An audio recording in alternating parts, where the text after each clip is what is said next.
Bismillahirrahmanirrahim. Assalamualaikum warahmatullahi wabarakatuh. Waalaikumsalam warahmatullahi wabarakatuh. Maha suci Allah, segala puji dan syukur kita panjatkan kehadirat Allah. Semoga kita selalu dalam berkah rahmat dan lindungan Allah Subhanahu wa taala. Subhanallah walhamdulillah astagfirullah Allahu akbar. Kembali bersama saya dari tim Raja Wali Nusantara, masih bersama dengan Pak Ustadz Raja Wali, kontraknya 20 tahun. Kita sedang membahas terkait dengan upacara-upacara adat atau ritual-ritual yang ada di tanah Jawa dan Nusantara pada umumnya. Ya. Kenapa ini harus diangkat? Karena itu merupakan aktivitas budaya yang memperkaya kita sebenarnya. Ya. Tetapi banyak yang berpandangan negatif dan juga pelakunya sendiri banyak yang tergelincir ya. Ya, gitu. karena memang belum tahu. Belum tahu. Jadi kita tim Raja Wali mencoba untuk membangun satu konstruksi pemikiran yang utuh dari aspek teologis maupun sosiologisnya. Ya. Pada kesempatan kali ini kita akan bicara atau membahas terkait Dewi Sri. Ya. Ini sangat populer dulu. Kalau sekarang sudah mulai reda. mulai geser lah. Geser. Kalah sama Naruto. Dewi Sri ini sangat populer, terutama momentum ketika mau nanam dan panen. Mau panen dan tanam. Mau nanam supaya aman, nggak ada hama, mau panen sebagai bentuk syukur. Iya. Jadi antara Dewi Sri dengan padi itu sangat identik. Iya. Jadi nanti Pak Ustadz Raja Wali akan membahas asal usul itu, kemudian bentuk penghormatannya dan seperti apa gambaran tinjauan. Silakan Bos. Bismillahirrahmanirrahim. Assalamualaikum warahmatullahi wabarakatuh. Waalaikumsalam. Alhamdulillahirrahmanirrahim. Kita bersyukur kepada Allah SWT. Mudah-mudahan keberkahan keselamatan buat kita semua. Saudaraku, bahwa dalam prinsip ekonomi modern pun itu kan sebenarnya basic dari needs, kebutuhan itu kan 3. Sandang, pangan, papan. Tapi dari sandang, pangan, papan itu yang paling dominan kan pangan. Pangan dulu. Maka pangan. Maka mana duluan sandang atau pangan? Pulsa. Pasti duluan. Pasti pangan. Karena nggak nyandang nggak apa-apa, yang penting pangan. Nah, dalam tradisi Jawa itu ada Joko Sedono dan Sri Sedono. Joko Sedono itu adalah sandang, Sri Sedono itu adalah pangan. Dewi Sri itu.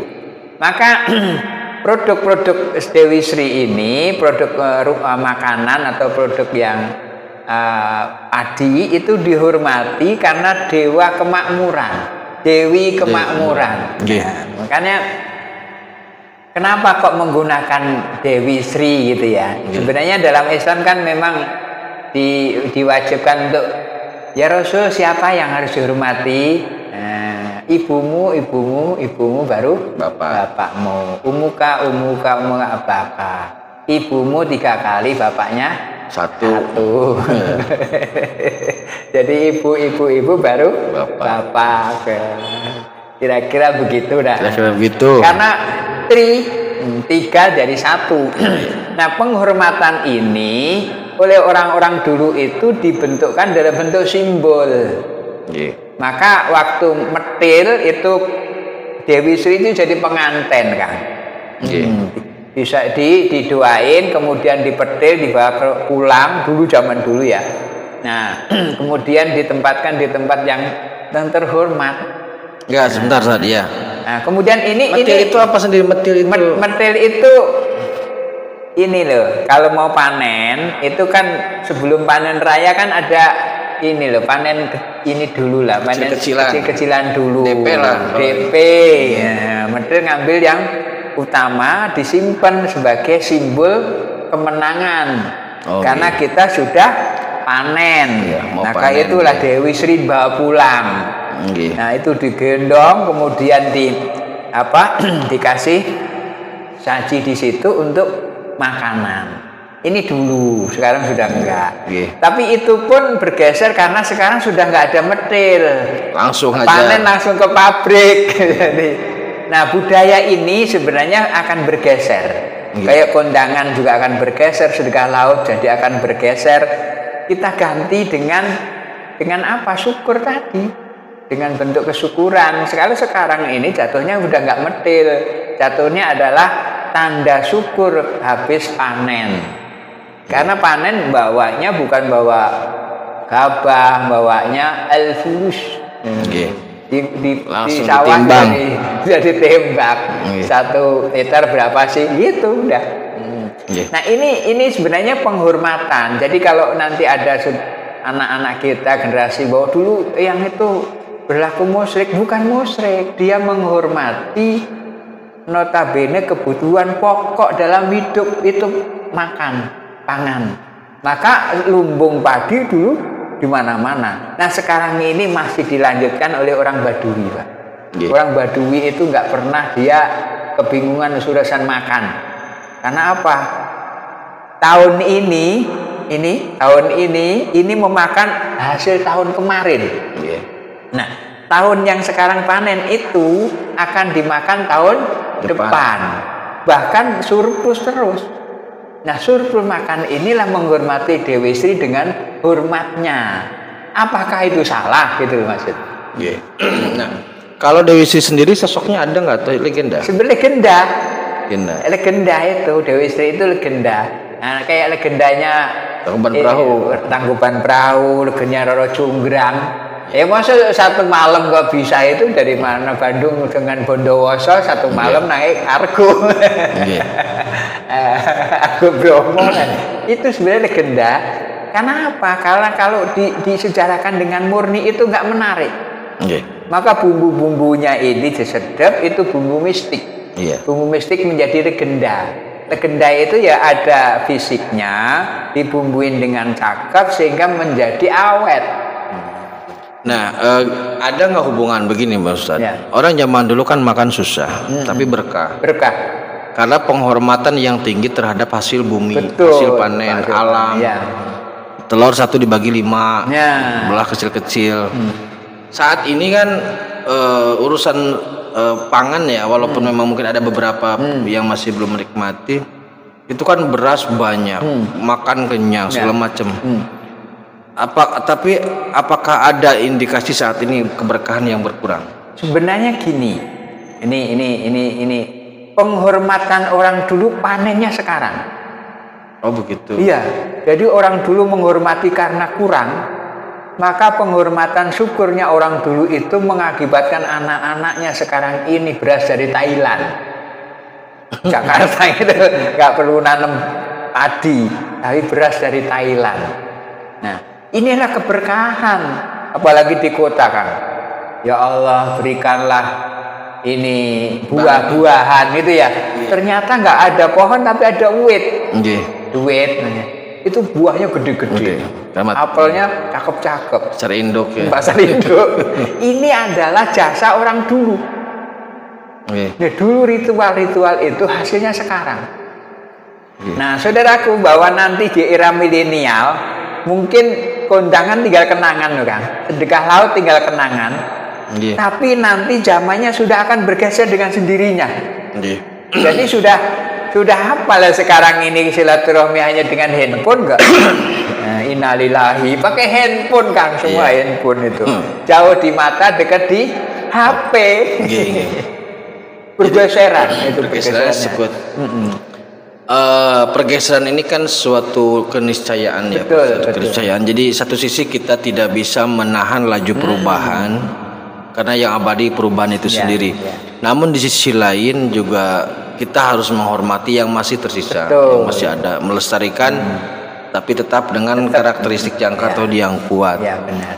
Memang saya juga merasakan penghormatan kita terhadap hasil bumi sekarang berkurang. Karena didapat secara mudah. Zaman dulu mana ada nasi yang dibuang kan? Nggak ada. Sekarang kan seringkali kita melihat nasi yang tersisa dibuang. Itu karena menganggap mudah didapatkan, akhirnya tidak atau kurang dihargai. Jadi inti dari sedekah bumi terutama panen itu adalah inti penghormatan terhadap hasil bumi. Iya benar, hasil bumi sebagai bentuk rasa syukur. Rasa syukur. Karena waktu itu tauhidnya belum sampai, maka bentuknya seperti itu. Ketauhidan dan pemahaman terhadap agama rendah, maka perilakunya itu. Nah, perilaku mengakibatkan jadi seakan-akan dibilang orang sekarang musyrik, lo taunya itu, gitu loh. Taunya itu. Nah sekarang seandainya gini, itu dilakukan. Sekarang kan tauhidnya sudah jelas ya, sudah lebih pemahaman dan segalanya sudah cukup. Seandainya dilakukan itu berarti hanya stop sebagai suatu aksesoris, sebagai suatu kegiatan saja. Kegiatan namanya budaya. Budaya. Jadi budaya itu nggak ada kaitannya dengan tauhid loh, nggak ada. Jadi energi yang kita lemparkan ke sosiologi ini tidak ada kaitannya dengan vertikal. Gusti ini nggak ada. Nah, antum a'lamu bi umuri dunyakum, kata Nabi gitu. Kamu lebih tahu urusan dunia kamu. Jadi kalau nanti di pedalaman masih ada yang begitu, ayo, nggak apa-apa. Ini bentuk penghormatan kok. Di kota udah nggak mungkin kan, nggak pernah panen. Nah, tapi di daerah masih ada yang panen, ayo dihormati. Syukuri nikmat, hargailah ini adalah nikmat yang besar supaya ditambah kenikmatannya gitu. Jadi pada prinsipnya penekanannya adalah penghormatan terhadap hasil bumi. Rasa syukur lebih tinggi terhadap kinerja manusia dan anugerah Gusti. Jadi tidak ada kaitan dengan kemusyrikan sebenarnya. Kita sebenarnya kalau ketauhidan sempurna bebas dari seluruh kemusyrikan. Tapi kalau nggak tahu ya musyrik semua. Iya. Itu saudaraku, kita harus bisa berbijaksana ya ketika melihat suatu peristiwa di daerah, terutama Ustaz ya, di daerah yang kita melihatnya aneh atau ya aneh lah karena jarang melihat atau kita mengindikasikan, bahkan sering kali orang menganggap bodoh ya ketika ada sesuatu bodoh. Karena ukurannya tidak menggunakan ukuran yang objektif.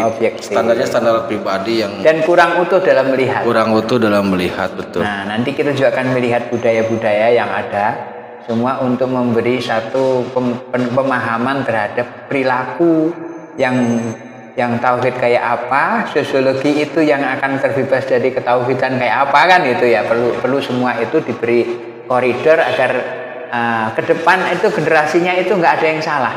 Karena kita sudah punya patokan koridornya. Nah, kalau ibaratnya kereta sudah ada relnya.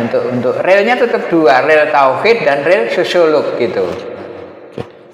Itu saja saudaraku untuk kesempatan kali ini. Jadi kita akan menggali budaya-budaya yang lain sebagai bentuk amalia dari kehidupan kita. Karena kita tidak akan bisa lepas dari itu.